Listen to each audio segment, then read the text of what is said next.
17वीं लोकसभा ने 5 वर्ष देश सेवा में जिस प्रकार से अनेकविध महत्वपूर्ण निर्णय किए, अनेक चुनौतियों को सबने अपने सामर्थ्य से देश को उचित दिशा देने का प्रयास, एक प्रकार से ही आज का दिवस हम सबकी उन 5 वर्ष की वैचारिक यात्रा का, राष्ट्र को समर्पित उस समय का,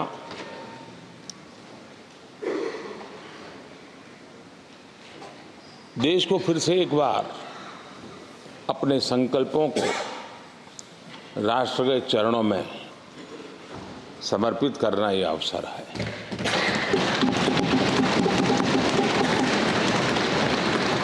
ये 5 वर्ष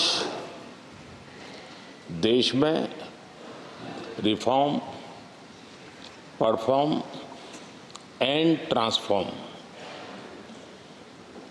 ये बहुत रेयर होता है कि रिफॉर्म भी हो, परफॉर्म भी हो और हम ट्रांसफॉर्म होता अपनी आंखों के सामने देख पाते हो,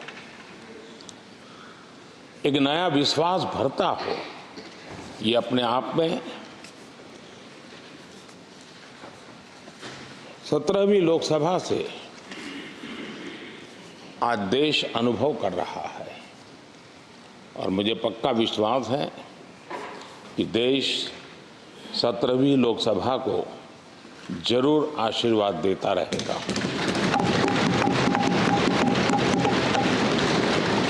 इन सारी प्रक्रियाओं में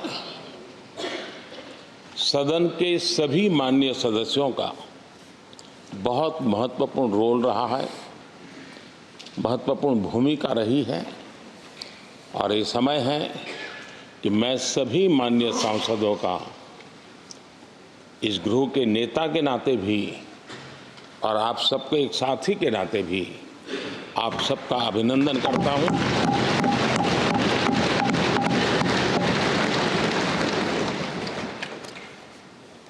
विशेष रूप से आदरणीय अध्यक्ष जी,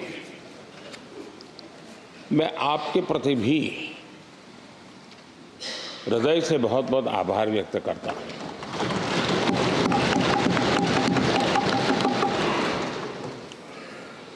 पांचों वर्ष कभी कभी सुमित्रा जी मुक्त हास्य करती थी, लेकिन आप हर पल आपका चेहरा मुस्कान से भरा रहता था। यहाँ कुछ भी हो जाए लेकिन कभी भी उस मुस्कान में कोई कमी नहीं आई।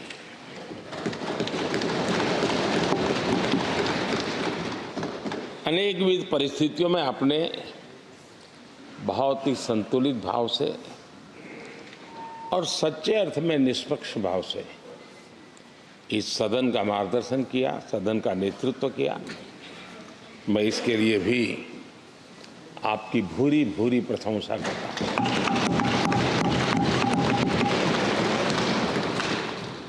आक्रोश के पल भी आए, आरोप के भी पल आए, लेकिन आपने पूरे धैर्य के साथ इन सभी स्थितियों को संभालते हुए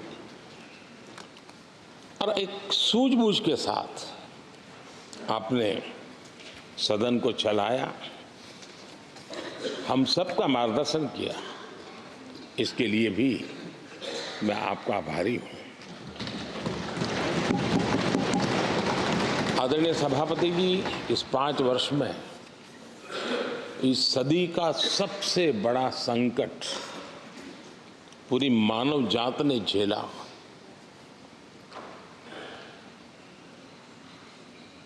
कौन बचेगा, कौन बच पाएगा, कोई किसी को बचा सकता है कि नहीं बचा सकता, ऐसी वो अवस्था थी।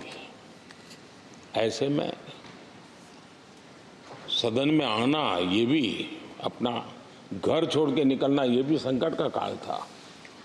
उसके बाद भी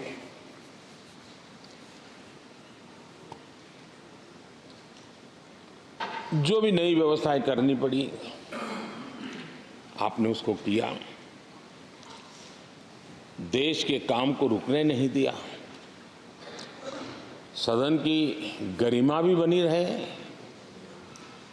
और देश के आवश्यक कामों को जो गति देनी चाहिए वो गति भी बनी रहे, और उस काम में सदन की जो भूमिका है वो रत्ती भर भी पीछे न रहे। इसको आपने बड़ी कुशलता के साथ संभाला और दुनिया के लिए एक उदाहरण के रूप में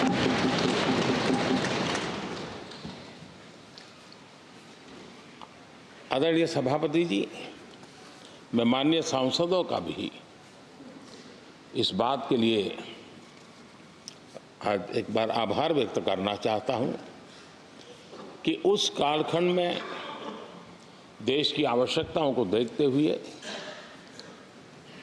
सांसद निधि छोड़ने का प्रस्ताव माननीय सांसदों के सामने रखा और एक पल के विलंब के बिना सभी माननीय सांसदों ने सांसद निधि से मुक्त।